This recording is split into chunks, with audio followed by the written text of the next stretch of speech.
সিনিয়রদের রেসপেক্ট করতে হবে। আর প্রতীকের সাথে বিয়ে নিয়ে একে বলল অভিনেত্রী সোনামণি সাহা। বিস্তারিত জানতে ভিডিওটি দেখুন। বাংলা বিনোদন দুনিয়ার অন্যতম জনপ্রিয় অভিনেত্রী হলেন সোনামণি সাহা। একাধিক বাংলা সিরিয়ালে কাজ করেছেন বহু বছর ধরে।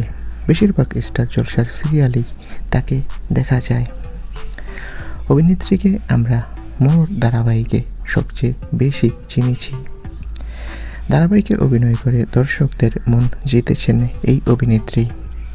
আর তার সবচেয়ে জনপ্রিয় চরিত্র হলো মোহর। সম্প্রতি অভিনেত্রী ইন্ডাস্ট্রিতে নতুনদের নিয়ে মুখ খুলেছে।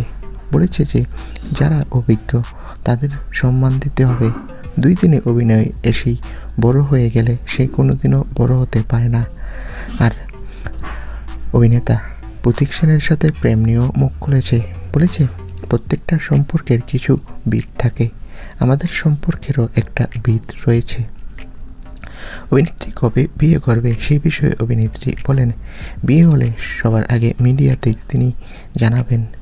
তো বন্ধুরা, তোমরা কে কে প্রতীক ও সোনামণির বিয়ে দেখতে চাও কমেন্ট করে জানাও। ধন্যবাদ।